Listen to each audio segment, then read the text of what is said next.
Good evening again. We're moving right along towards the completion of our webinar series. Tonight, David Forrest will, in fact, continue this most important topic, part 2 of radicalization of independent jihadists. We're going to get right to it. There's lots to cover. So, David, thank you for preparation and, of course, your presentation tonight. Well, thank you, Dick. You're quite welcome, and I enjoy doing this. Last week, we covered the first 2 phases of radicalization. We talked about pre-radicalization and self-identification. Tonight, we're going to focus on phase 3, which is indoctrination, leading to action or jihad. And I hope you remember some of the gateways we also discussed. We're going to be hitting the last major gateway in just a moment. So we'll talk phase 3 and why it is so important that these young jihadists start communicating one-on-one with other like-minded individuals. And then we'll talk about the importance of the electronic media and the role that it plays, the last of the gateways, the role of intermediaries to radicalization, and why it's so important if we find out that a young jihadist is actually communicating with one, that is a very critical and significant indicator that they are getting very close to committing an attack. The importance of moral disengagement. What I mean by that is these young jihadists, certainly from this country, or the converts to Islam, have to disengage their Western mindset of what is right and wrong and adopt an entirely new paradigm. And then we're going to talk about all of the indicators to full radicalization, and finally, what we should do when we find out that someone is becoming radicalized. So recall the push-pull factors we looked at last weekend and how important they are to jump-starting the radicalization process and to sustain it. As we'll soon see, for those who remain, it's now decision time. Am I all in, or do I drop out? This starts phase 3. During phase 1 and 2, our jihadist recruit has had no direct one-on-one communications with others. The information he has received has been passive, providing him with fuel for his anger and need to be involved in the noble cause for Allah. Phase 3 starts when there is direct two-way contact with other people. This is another indicator to take seriously when reported to law enforcement by a troubled parent or concerned acquaintance. It must be noted that peace officers, in all probability, will not discover information like this on their own, certainly not while they're on routine patrol, unless, of course, departments start monitoring jihadi sites like is done for pedophiles. Rather, information like this must first be reported. The big question on the table remains, will law enforcement recognize its significance and then know what to do about it? The online system is another gateway to radicalization. The social media options are virtually endless and offer a variety of ways to facilitate two-way or group communications. And for the socially challenged, this method of interaction is something he has been raised with. What's the key is that there is a cyber group for support, all done anonymously, just like the initial stages of online dating or when making a purchase on eBay. The community of like-minded believers is all part of the indoctrination process of behavior modification. And the ideology supports cohesiveness with others. Truly, Allah loves those who fight for His cause in battle array as if they were a solid, cemented structure. But don't question what you're told Allah wants you to do. Remain in lockstep with everybody else. No critical thinking allowed, rather unquestioned obedience to the cause is what you're being told. Returning to Inside Jihad by Dr. Tawfiq Hamid. He says that strong interpersonal networks have driven global jihadist growth and ideological development. Remember, local independent jihadists are not alone and isolated. They are part of a global network. And then there's YouTube's soapbox for jihadists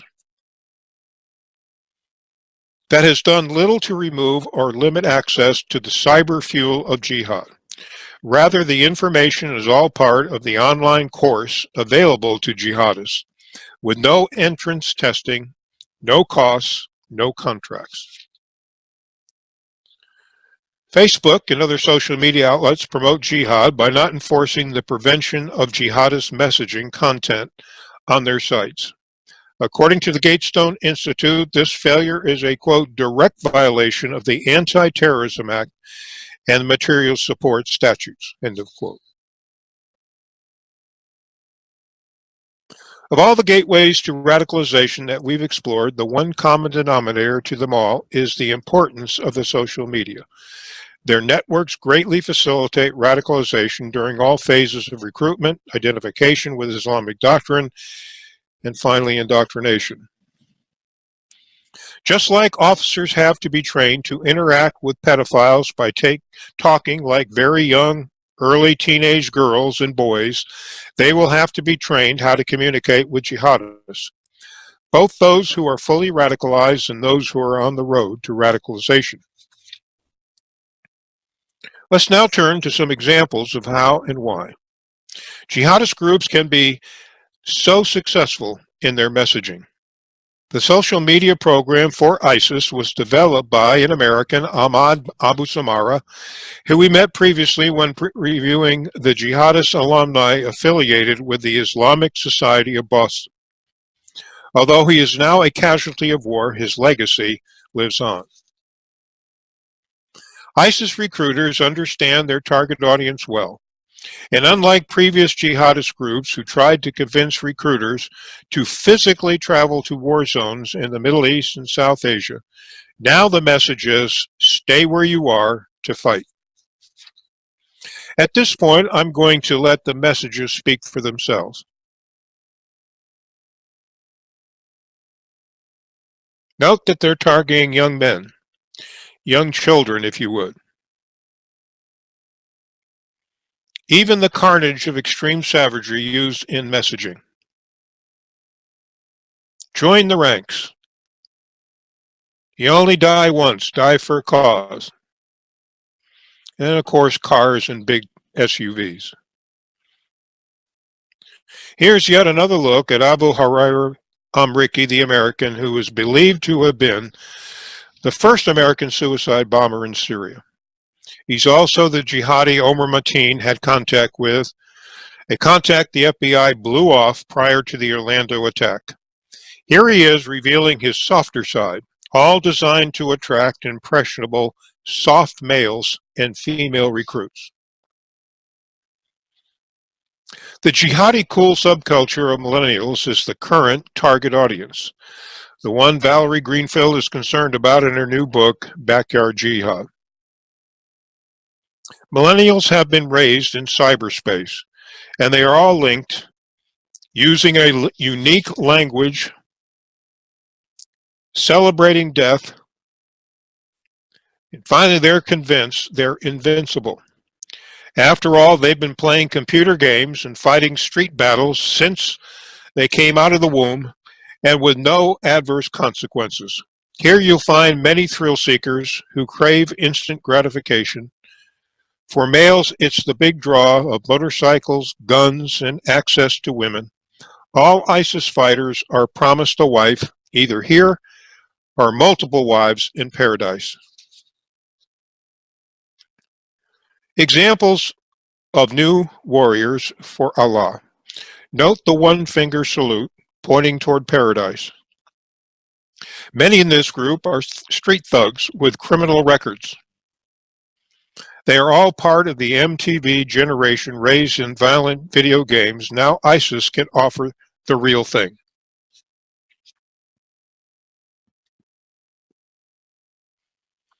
Remember our discussion about the southern border threats because of the alliance between jihadist groups with narco-terrorists operating throughout Mexico. People with criminal records are known to us. ISIS is starting to recruit Muslims with criminal records. In fact, 40% of recent jihadist attacks in Europe have been financed by petty criminal activities like theft and drug dealing. Some additional new trends in radicalization. There are indications that religious indoctrination in the jihadist ideology may have taken a back seat to so-called secular rebels who are engaged in thrill-seeking through jihad. Many are related, like the Charlie Hebdo jihadists in Paris, the two jihadists in Brussels, and of course, the two brothers in Boston. All jihadi blood brothers, which means trying to penetrate those with family bonds like siblings or those with close social ties is next to impossible. Yet another trend, jihadists who are married. For example, the couple in San Bernardino, Orlando, and from Vicksburg, Mississippi, who were arrested trying to join ISIS. In the case of Jaylene Young, converted to Islam, she was the daughter of a Vicksburg police officer and combat veteran. Seen here with her fellow college classmates, she obviously became fully radicalized and could not wait to start having babies for ISIS.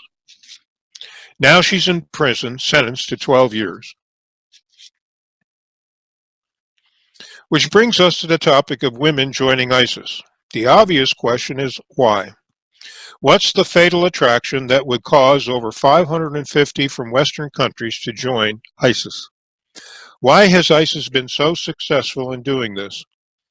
Why have so many young females answered the call to leave their homes for Syria? All either second or third generation Muslims who have lived in the West for long periods or recent converts to Islam. Most with bright futures, many with college education. But here's the key. None had the blessings of their families. None were encouraged to become a jihadist by their parents. Just like, for example, Carlos Bledsoe, maybe their parents noticed the changes as they became more Sharia compliant, but did not know who to turn to for help. So what's the draw? Maybe the adventure of joining the noble cause, maybe for romance, belonging to a close group of like-minded sisters, perhaps for spiritual fulfillment, or knowing they are helping to build the final caliphate. Classical Islamic sources acknowledge that women did serve Muhammad while he participated in jihad. Most were in a supporting or auxiliary role, not in actual combat. As for today's female suicide jihadists, they've only come from Chechnya and Palestine. A former female jihadist, Isaac Abil, makes it very clear how committed she was. Quote, I was one of them. I look modern. That's the most concerning part of Islam today, is that individuals can look very modern. They can look very Western, which I was. But if you told me you're going to kill in the name of Allah, I would have been in the front line. Quote. So take your pick. To recap some of their reasons for joining ISIS. There is no single smoking gun.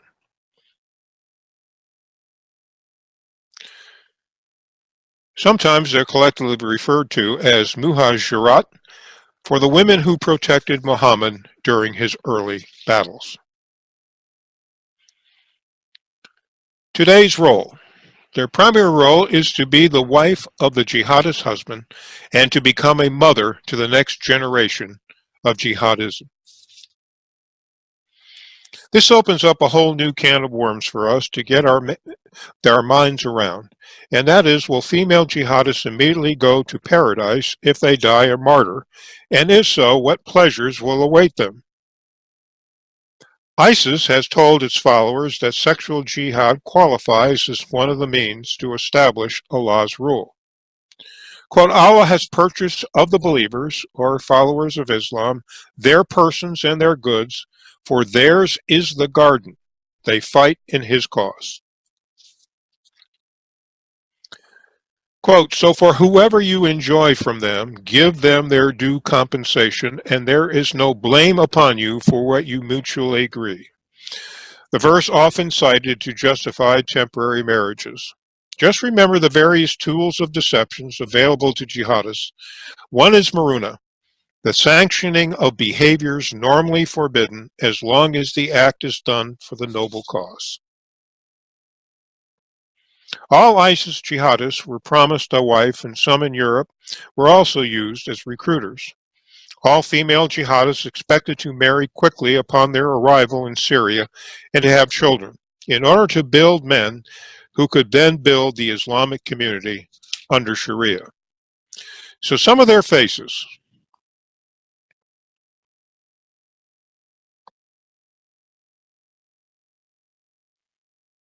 Upon arrival in Syria, females were required to be totally covered and to get ready for marriage. Some of the recruiting images targeting women.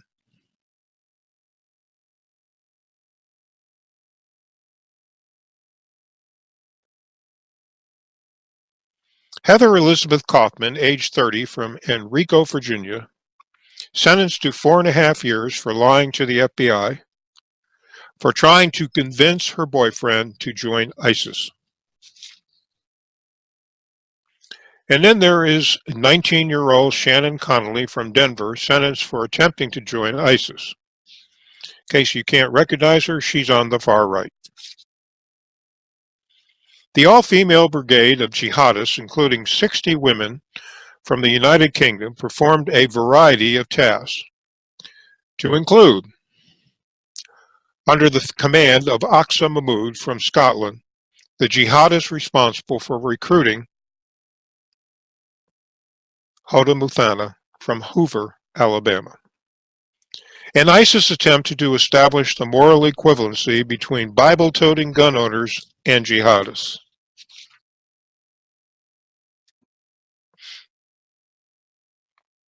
More images to recruiting female jihadists from the West.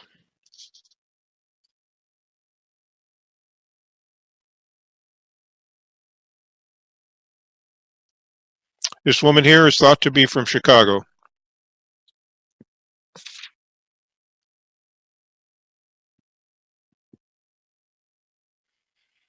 At one time or another, a brigade of female jihadists was being formed to target the West. Consisting of females who had lost their jihadist husbands in battle.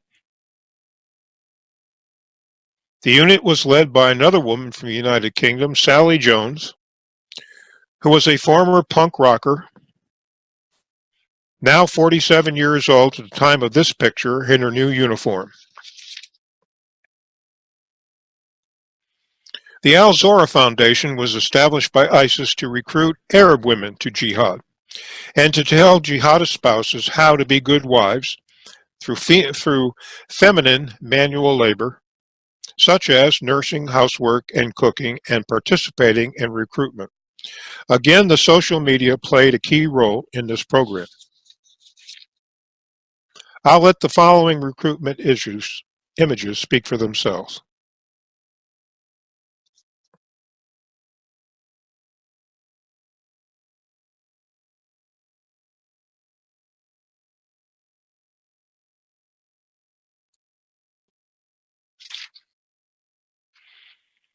ISIS even copied Cosmos for recruitment images. More examples.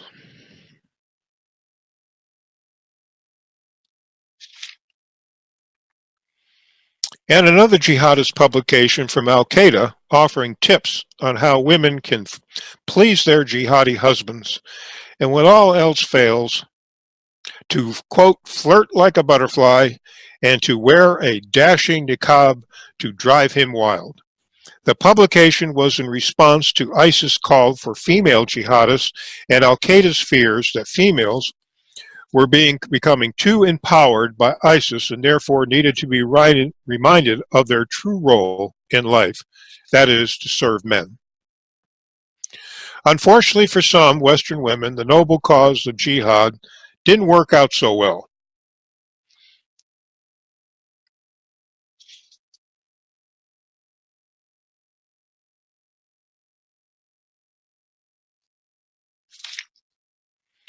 Then there's this case reported on August 24th of this year.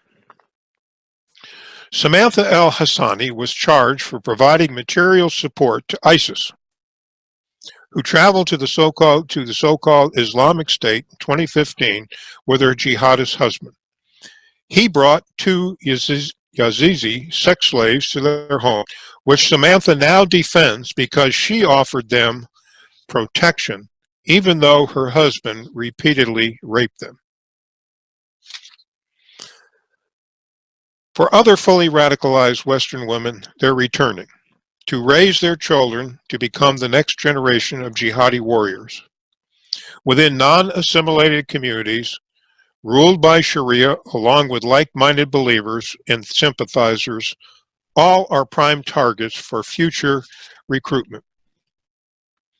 ISIS has even issued instructions to female returnees to the West to be prepared for suicide attacks and to continue training their children to become jihadists.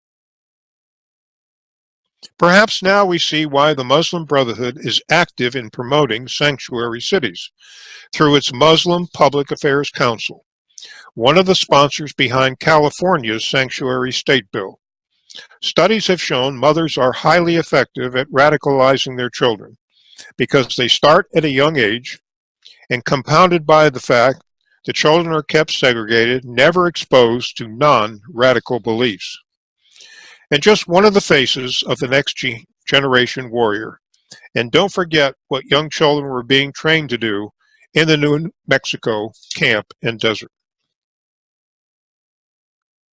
More examples of child warriors.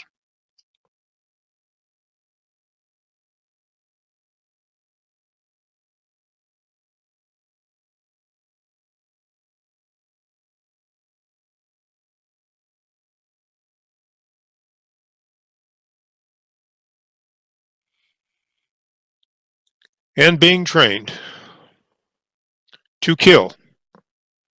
And many may be in the refugee flows to Europe and the United States.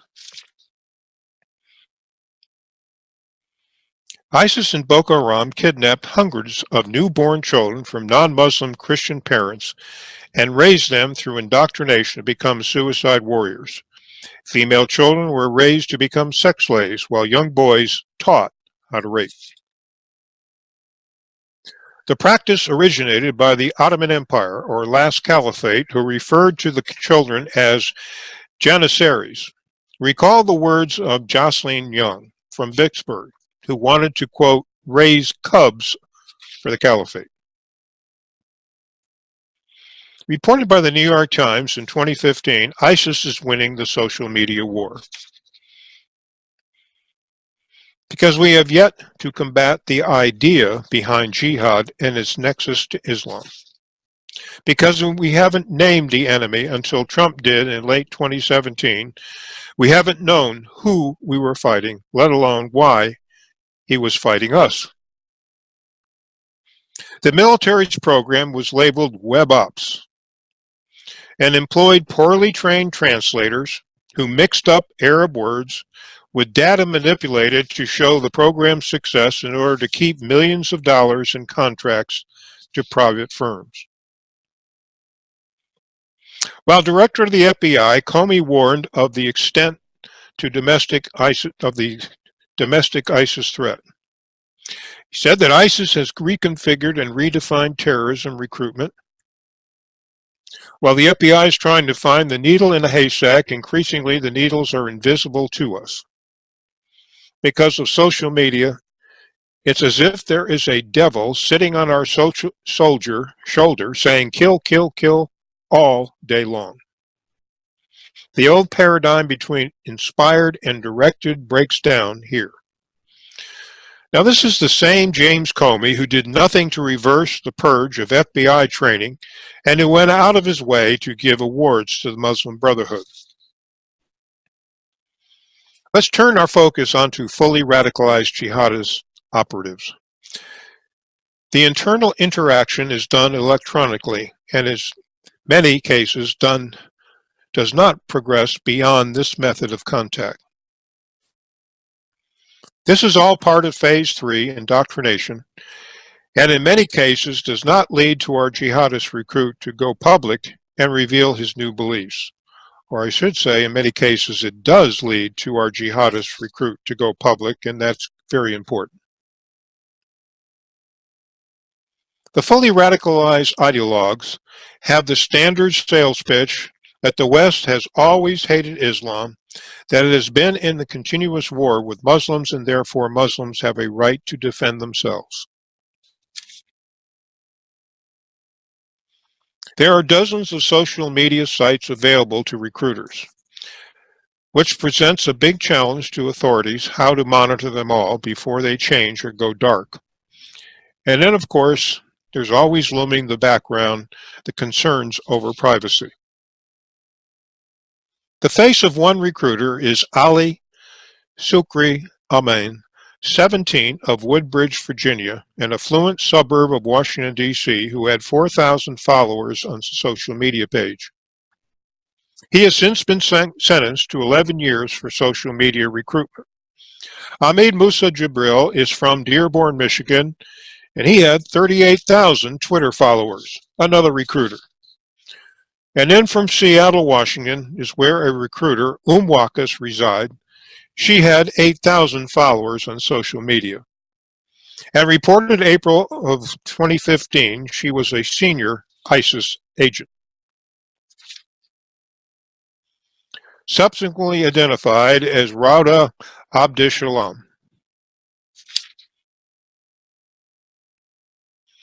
Another recruiter, known as Maria, is a self-identified media coordinator for ISIS who targeted British females and required applicants for jihad to submit a YouTube video wearing the hijab and reciting the Shahada, or Islamic statement of faith. Then there's Samantha Lithwaite, aka the White Widow, who focused on Northern Ireland schoolgirls for recruitment, followed by Sally Jones, who we met previously. This leads us to the most successful recruiter of Western jihadists, Anwar al-Awlaki. He was killed by a drone strike on September 30th, 2011, but he still manages to recruit followers from the grave. In the words of Sebastian Gorka, Fox News contributor, he's the most dangerous jihadist today, even though he's dead.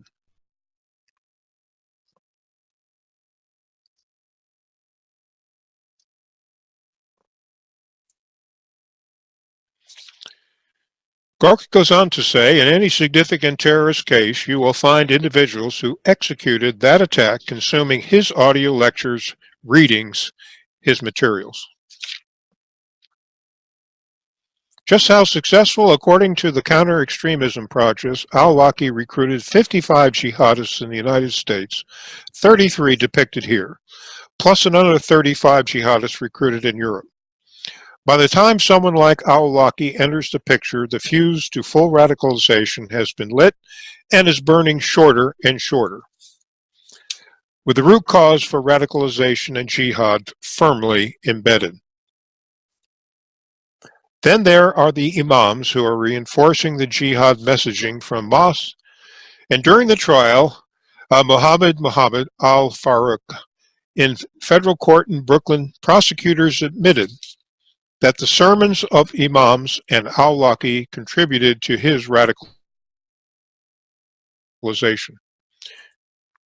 After 8 years of probing, U.S. government officials were able to get YouTube to finally remove al-Awlaki's videos. Unfortunately, not all of them. Out of 70,000, over 18,000 remain as of November of last year. Reported in April 12th, 2018, 3 who held funding of jihad mastermind al-Awlaki. Do these jihadists sound like social midfists? Ibrahim Muhammad, 38, studied engineering at the University of Illinois. Asif Salam, 38, and Sultan Salam, 43 on the right, studied at Ohio State. Yaha Muhammad pled guilty last year and was also charged with attempting to murder a federal judge. We've spoken in passing about moral disengagement before. The disengagement part is becoming disassociated from Western morality of right and wrong and substituting it with the moral imperative to kill, with a new jihadist justification to bring about social justice and peace through Sharia.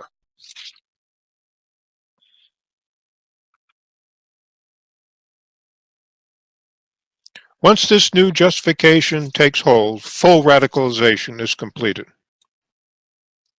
Once killing for Allah becomes justified, full radicalization is well underway. And young jihadists believe, quote, they're the true vanguard protecting the Ummah.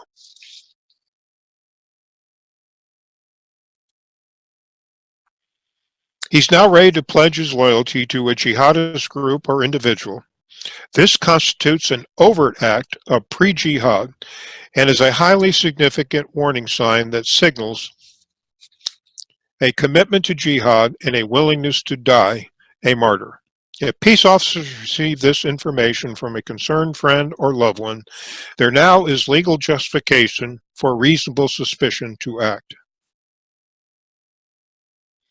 Rest assured, our new jihadist warrior is becoming more and more isolated with other true believers who are under mounting pressure to act. Now we have the twin peaks of radicalization: social media and maybe face-to-face contact with someone fully radicalized. The social media whets the appetite while direct contact seals the deal, just like athletic coaches do to convince someone to join their team. They do it personally. Dr. Peter K. Foster feels he's found a way to counter this type of radicalization and to establish criminal intent to commit a terrorist act before violence happens. Foster says we can do this by examining social media entries and contacts, which he calls the digital exhaust from online activities.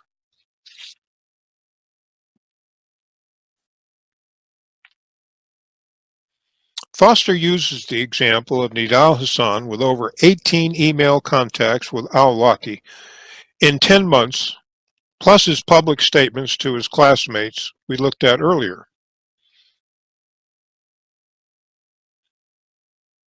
Foster also cites the case of Jihadi Jane, or Colleen LaRose, and her social media posting. What makes her case so noteworthy is the participation of a private group called U2 Smackdown that monitors social media for people like LaRose and was able to turn over their findings to the FBI before it was too late.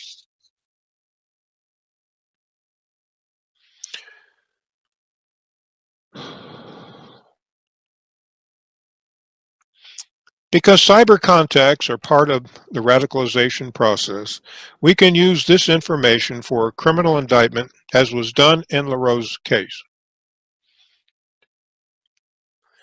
Quote, these cases establish a firmer precedent for prosecution based on establishing intent by examining online statements and activities.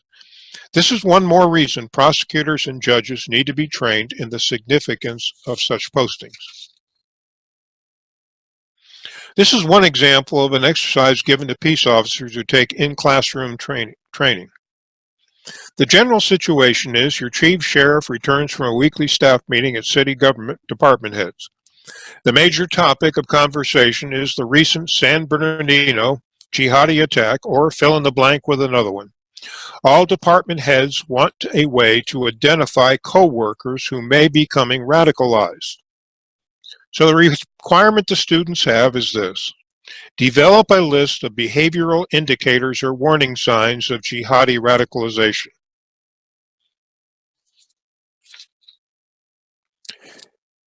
In addition to LaRose, here's another example of how online discovered information has been used for a criminal indictment. I want you to note the references to both Saada's online contacts and the recognized changes in his behavior. Sadat became deeply and uncharacteristically invested in views and behaviors associated with radical Islam. He researched and reviewed Islamic writings and videos and often studied the Quran. He began to fast and stop drinking, smoking, and eating foods not permissible under Islamic law. He began wearing heavy dark eyeliner and grew out his beard and dyed it red. He began praying 5 times a day in more traditional Muslim attire.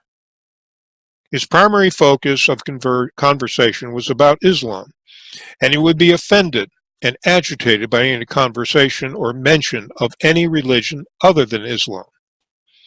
Sadat began to spread his new zeal for Islam with others.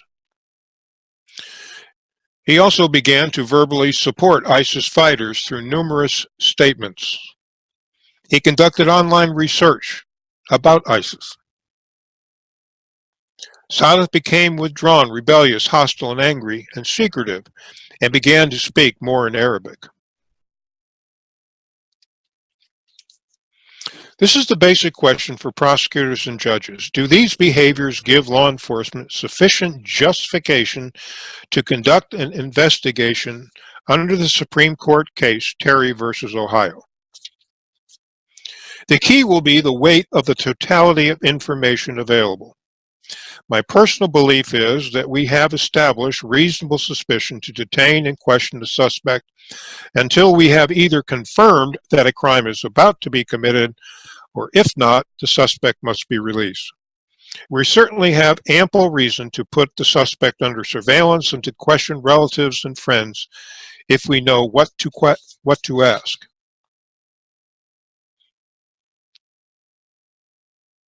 Certainly we have a person of interest who we want to keep on a short leash.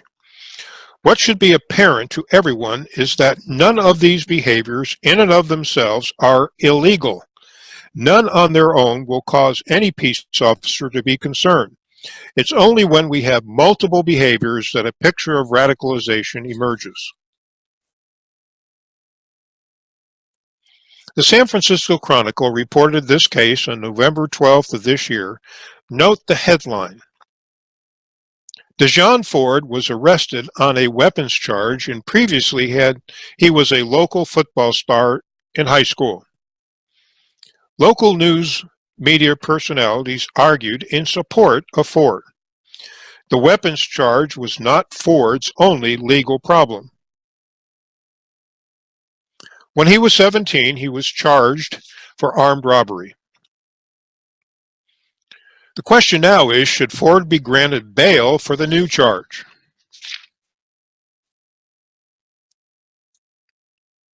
The Assistant District Attorney, Matthew Gold, argued no, and cited not only Ford's previous arrest, but that he possessed an illegally modified rifle, a book on terrorism, and the Quran.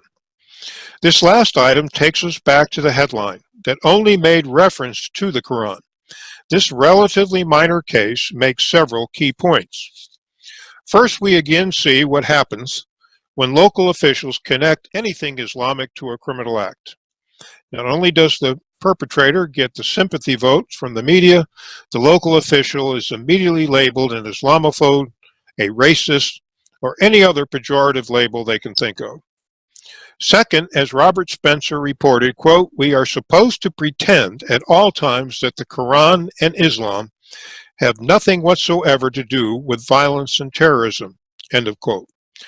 Third, should there ever be another jihadist attack, and there will, it will be committed because the perpetrator or the accused is mentally ill, not because he was inspired by Islam and fully radicalized to commit murder.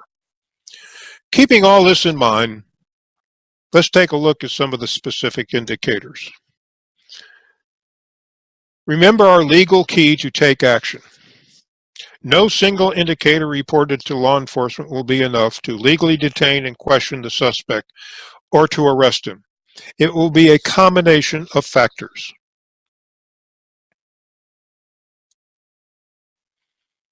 Another exercise for peace officers. The general situation is a father reports his son is attending local college. He's recently converted to Islam and underwent several changes. He broke his engagement, no interest in his high school friends. He adopted Muslim attire. He started studying the Quran. He's spending much time on the World Wide Web and visiting Islamic sites. He's secretive about Muslim new friends and voiced support for ISIS fighters. Note again, there is nothing illegal here. No crime has been committed. But what about this? Is this significant? The father states, quote, my son has recently paid off all his outstanding credit card debts. Is this significant, or is this just a Dave Ramsey moment? It's significant because it represents a precondition for martyrdom. Some may call it the one unforgivable sin. Paying off debts, especially to Muslims, is one of the last things on his bucket list to do before attacking. You can Google unforgivable sin under Islamic law and see what answer you get. Regardless, this is another overt act like pledging loyalty. Taken together with the totality of information presented, I would immediately place the suspect under surveillance and brief my local prosecutor. And as we'll see later, I would advise the local Joint Terrorism Task Force. More on this step in a moment. But first, the warnings are becoming more frequent, and as we'll see, our failure to act can have deadly consequences. A first-of-its-kind case that was reported on November 28, 2017. A Muslim woman is attempting to get sole custody of her son because she fears her former husband is radicalizing him. Nabila al-Bagouthi is a prime example of what I had said previously, that Muslim women, especially mothers, can be a valuable source of information because they are concerned for their children's safety. Another case of local imam warning both federal and city police authorities about someone becoming radicalized. The question for all peace officers is, what will I do if presented with this information? In this case, Denver police and Department of Homeland Security officials apparently did absolutely nothing. And Joshua Andrew Cummings, 37, a former Army sergeant and convert to Islam, killed a former police officer from Wisconsin and private security guard for Denver's transit system. Mosque leaders warned Cummings, quote, is pretty advanced in his path to radicalization, but no action was taken. Another imam, this one in New York City, warned the mayor repeatedly about mosques that were terror hotbeds, but the warnings were ignored. Imam Tawhidi even warned the mayor about the mosque the 2017 Halloween jihadi attended, the same mosque the New York City Police Department had previously under surveillance that the mayor ordered stopped. But we cannot be discouraged. The public remains the initial tripwire by providing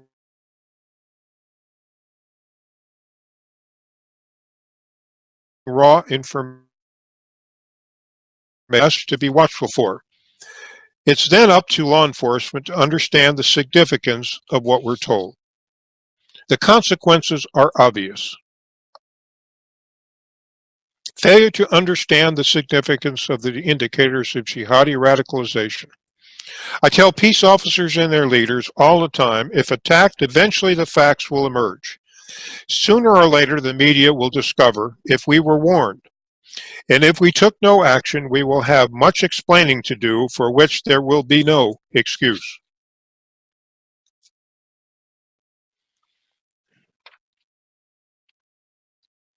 Some cautions. As we'll see, many of the indicators are religious in nature and may involve individuals becoming spiritually devout who totally reject Islamic jihad and the views of fundamentalists. On the other hand, jihadist groups tell their followers in the West to blend in, become unremarkable, remember the tools of deception. And then there are the young millennials, the jihadi cool generation who don't emphasize the religious aspects of jihadi ideology.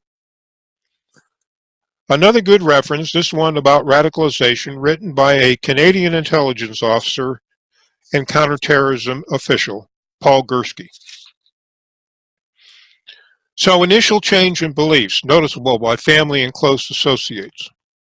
More indicators.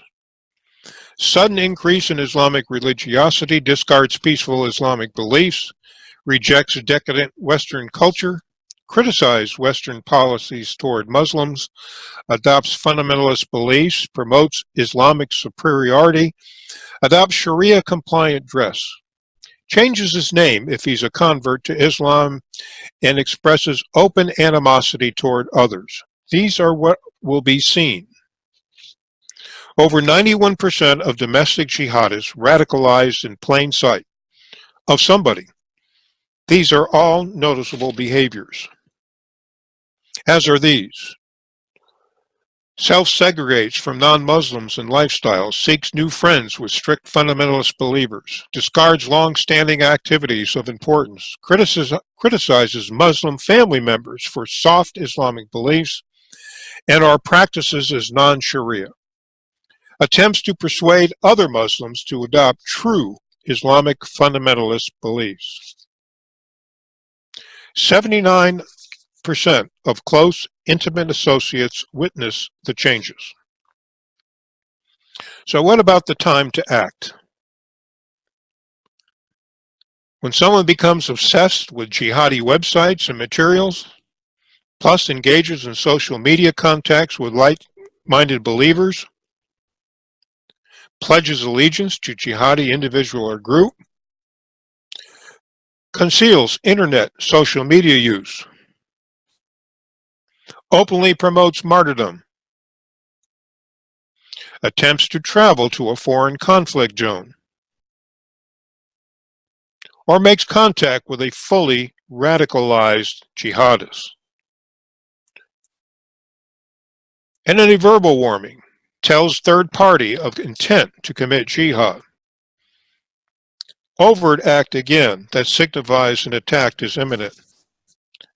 And of course, if he has access to weapons.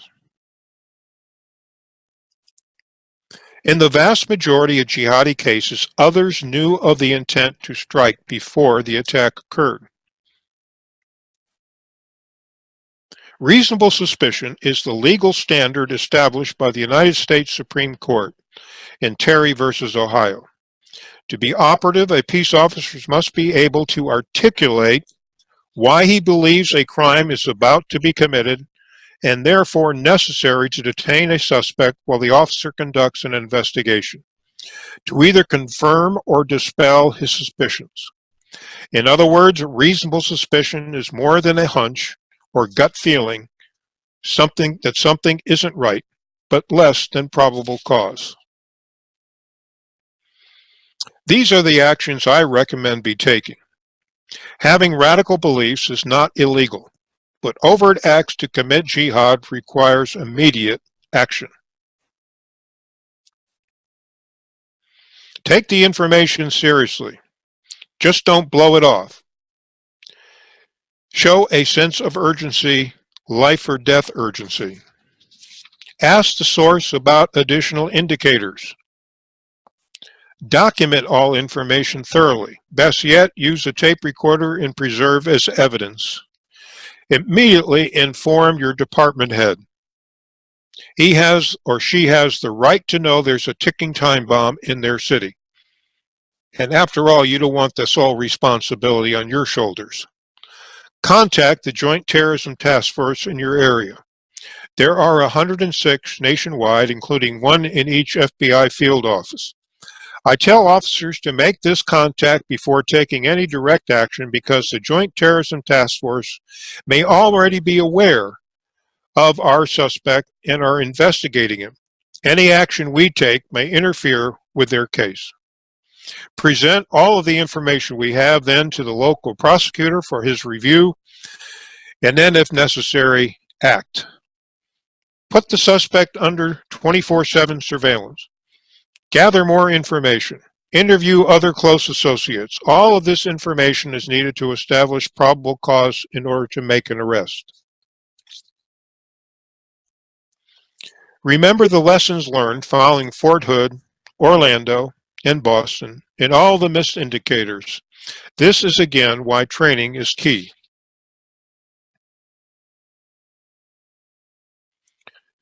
Everything we've been discussing has been leading to our final phase of radicalization, which is action. All the mental, psychological preparation is over. The fuse has previously been lit and is almost run out. Fortunately, there's some good news. Most self-eliminate and quit. Jihad is not for them.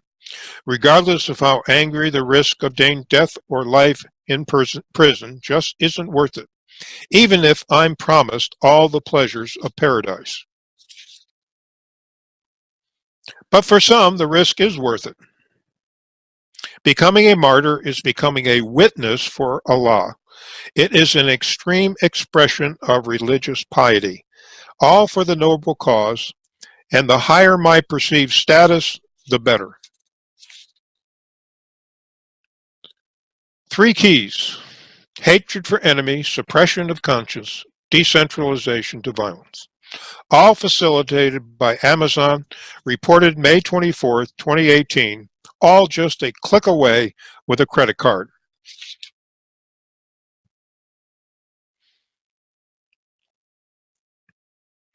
New evidence suggests some attacks are not so independent after all, but have the direct involvement of others over there, who can remotely coach or prod our jihadists to action.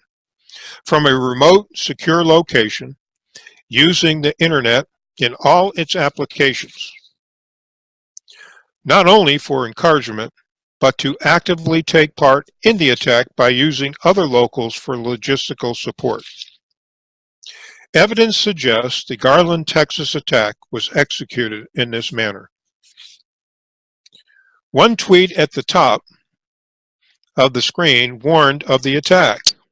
The knives have been sharpened. Soon we will come to your streets with death and slaughter. Before the attack, the loyalty pledge. And immediately after, ISIS celebrates.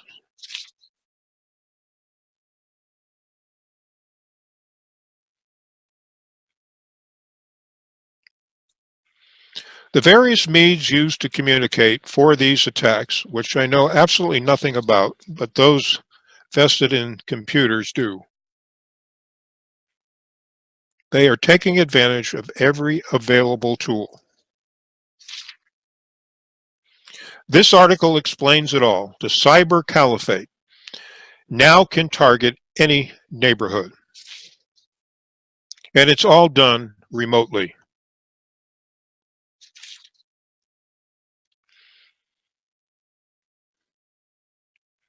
We started here. Now we can fill in the blanks. This starts the interest, followed by changes leading to the identification with a noble cause, and indoctrination by contacts with others, finally leading to jihad.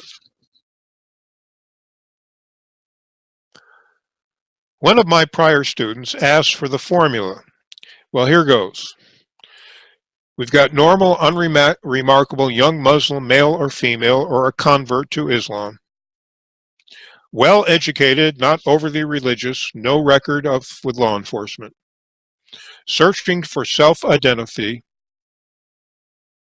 suffering from extreme political outrage and disaffection, with passionate beliefs over time in 7th century Islam, greatly influenced by the global media images of Muslim victimization and injustice, with no solutions except for jihad against unbelievers, linked electronically with similar others, connected to radicalized intermediaries or cells, all willing to take extreme risks for retribution. Before we lead this topic, we must also engage all law-abiding citizens who see something to say something. The implications are clear. Individuals and groups were autonomous, but they were integrated. other people could see them, knew them. That remains our big challenge, how to identify and preempt homegrown radicals before violence is committed. Social networks and individual change appear to be the most significant indicators of radicalization.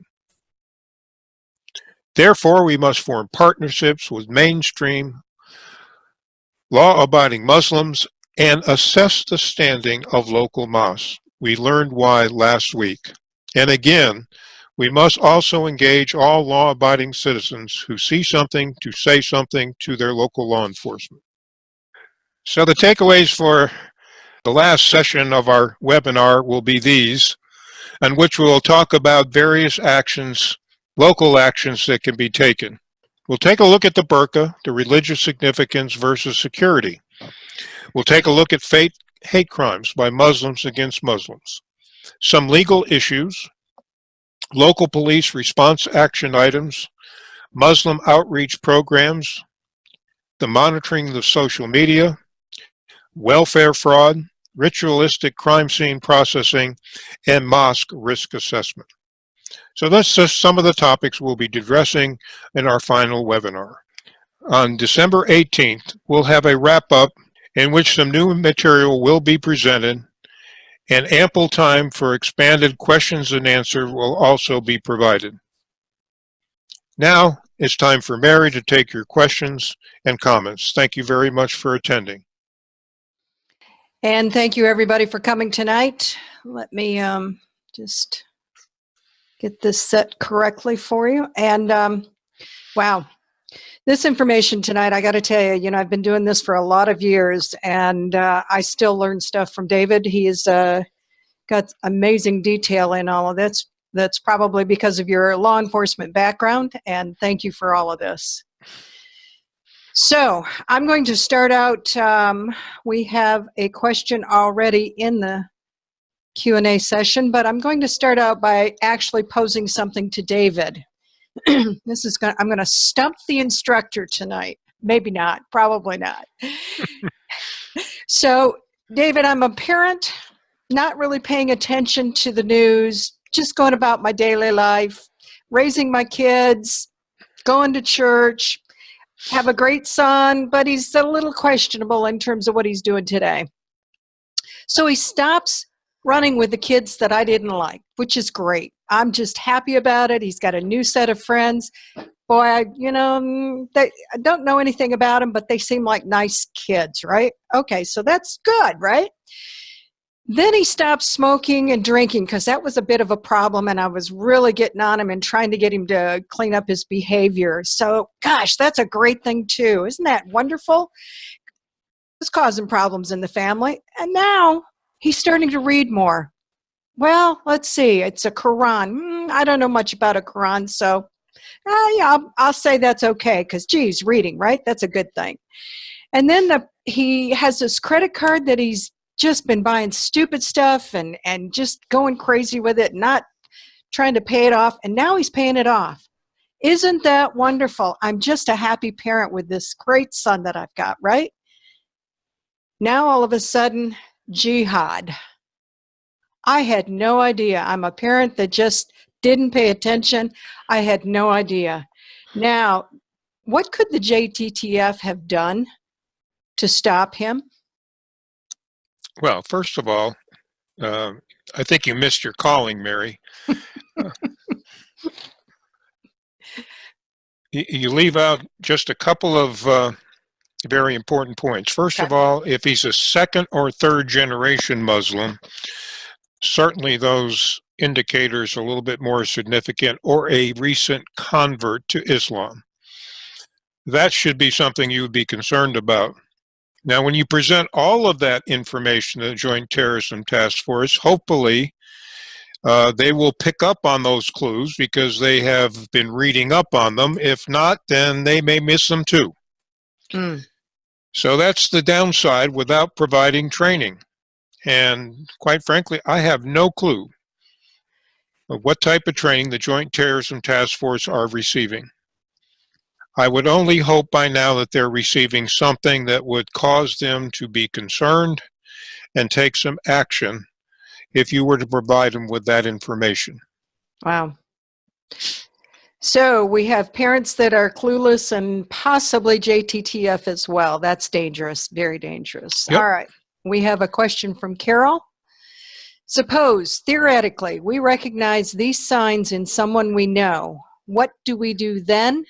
Who do we tell, since most law enforcement is oblivious and ignorant?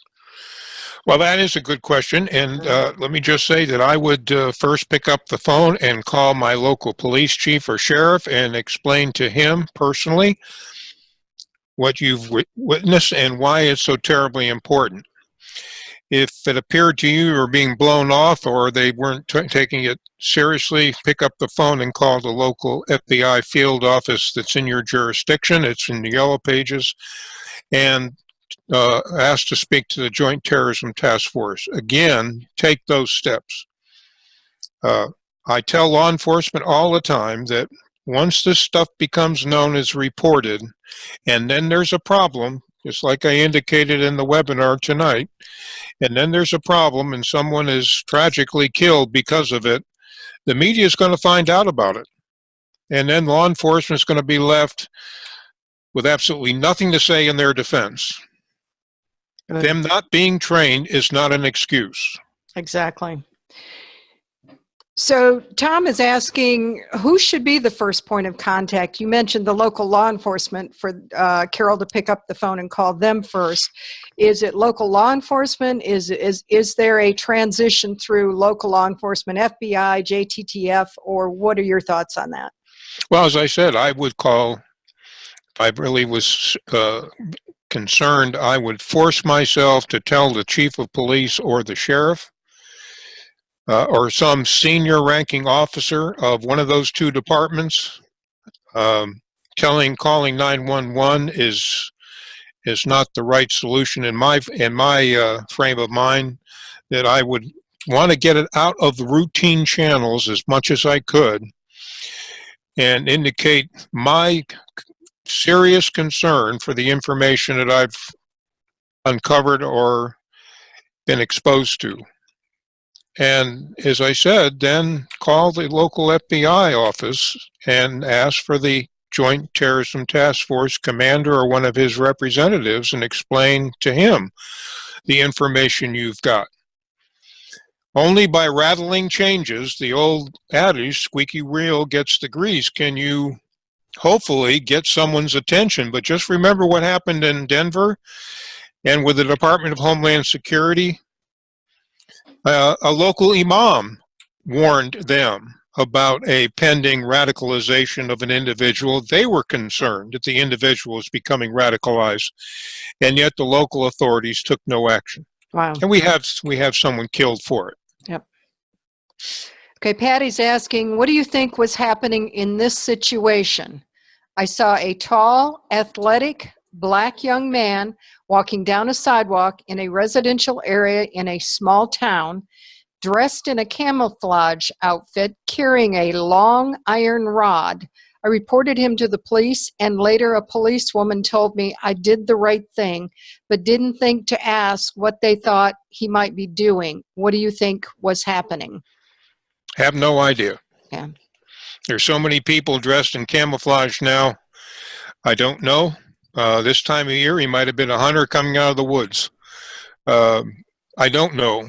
But it gets back to the adage, see something, say something, let law enforcement look into it. Right.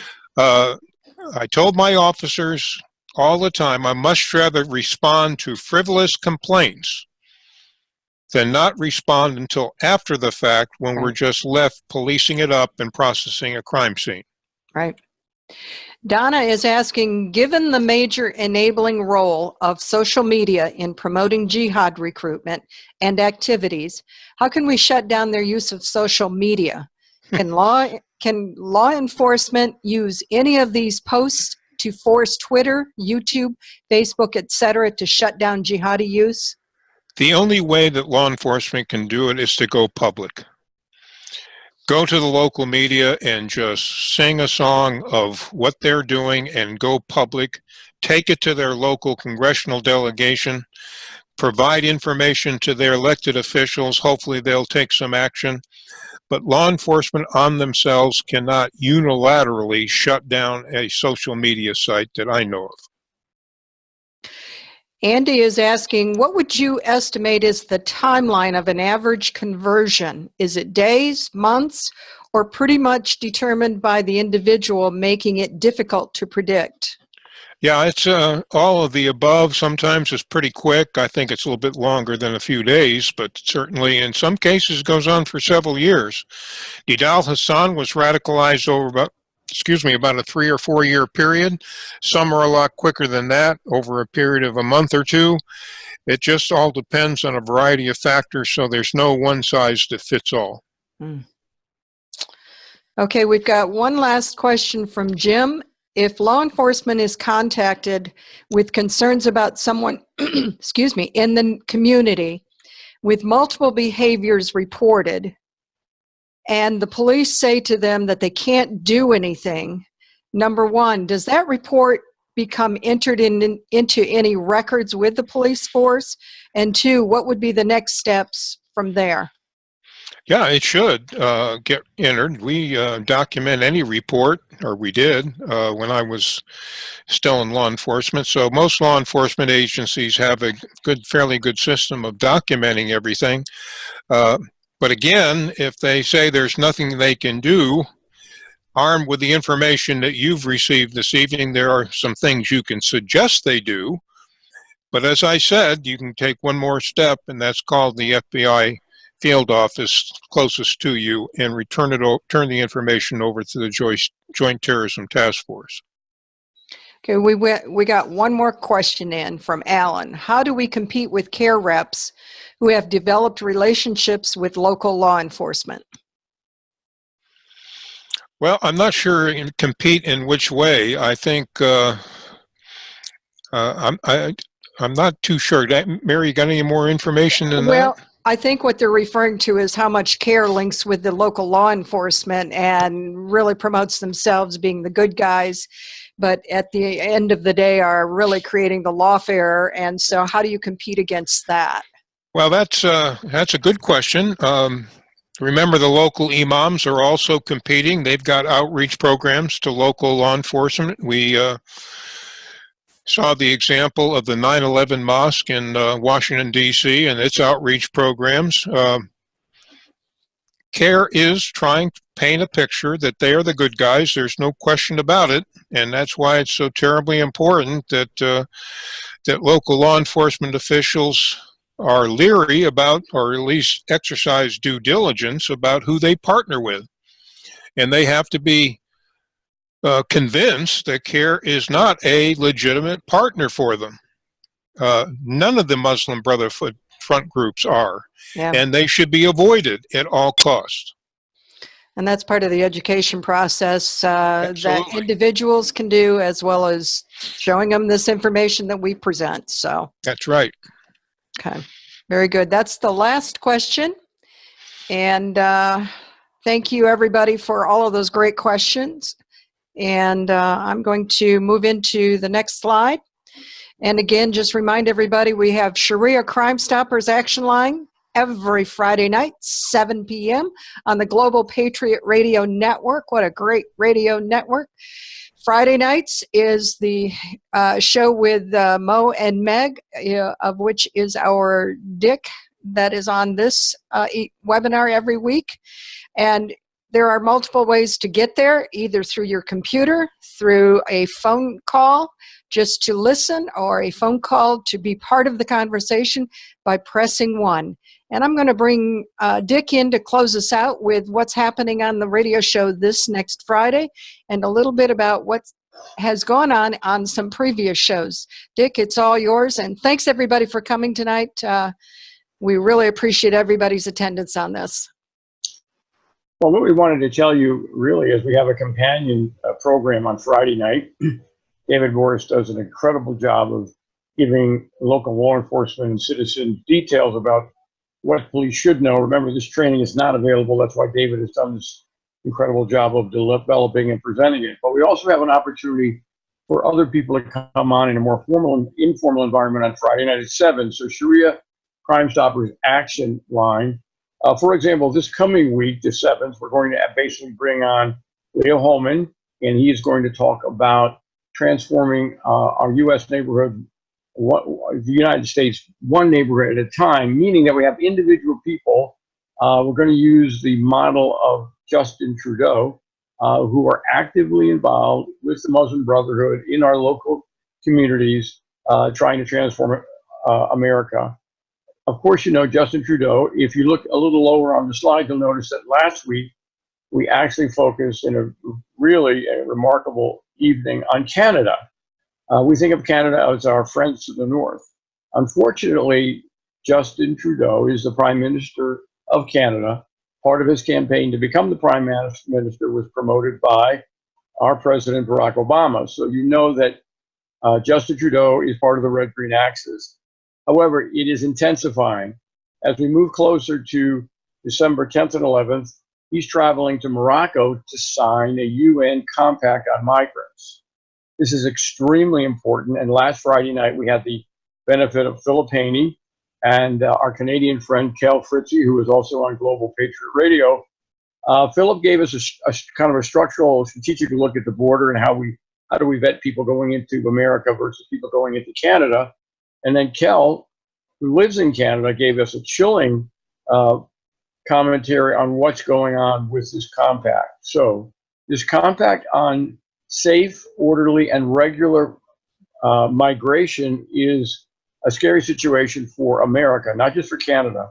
And as Kel told us, when this is signed, it means that Trudeau will be facilitating pretty much unrestricted entrance of migrants into Canada every year. In addition to that, the compact, which was drawn up by the UN and the Organization of Islamic Cooperation and Trudeau himself, actually promotes migration, sets up websites so that people can compare what country they want to migrate to, and establishes protocols for countries to begin to punish, criminalize anybody that disagrees with safe, orderly, and regular migration. So if you speak out or question why are people coming to Canada, why would people who come to Canada perhaps cross over into America through the porous border? If you are caught doing that, let's say in Canada, questioning migration, you can be penalized and criminalized. So our friend Kel, who speaks out every single week on Global Patriot Radio, will be at risk, as will people like Philip Haney, as will people like the people on this program who speak out about migrants entering Canada in great numbers. And oh, by the way, our border is wide open. So this is a program that was last Friday. The reason we're focusing on that is this Friday, we're going to pick up on who are the Justin Trudeaus in your neighborhood. Think about it, a proponent of the red-green axis. We're actually going to have callers telling us about their own local experiences with people who are not as powerful as Justin Trudeau, but who are just as dangerous as mayors, county executives, and governors of our states who are so committed to the red-green axis agenda that they are allowing increased criminality of migrants coming into the country, many of them being Sharia compliant. So Leo Holman, who has a book, as you know, called Stealth Invasion, will be with us on Friday night. We invite you to join us. One other footnote. The other way that the Friday night show complements the David Boris training is, as you know, David Boris has given us tremendous education on female genital mutilation. Well, on a previous show 2 weeks ago, we actually had Christopher Wright join us because Christopher's been following the FGM case in Michigan. And in addition to giving us information, which is on the podcast on Global Patriot Radio on FGM, he also has written up a summary of his remarks that night, and that's available, as you can see, on the United West. Again, remember, Christopher Wright is, as we speak, digesting tonight's program and will post for us probably as early as tomorrow a written summary of what you just heard tonight. Again, we're doing all of these things to engage you. We are doing the very best we can, but we absolutely need your help. We need your feedback. Most of all, we need your outreach to your circle of friends. We are working from a grassroots, from the bottom up. It's a difficult job. I know you all know it, and I know you're all committed for your own activism. Please help us get the word out.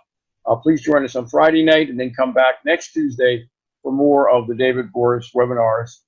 We've got 2 more sessions, the 11th and the 18th. So with that, we'll wish you a good night and thank you for your interest and attendance. Thank you.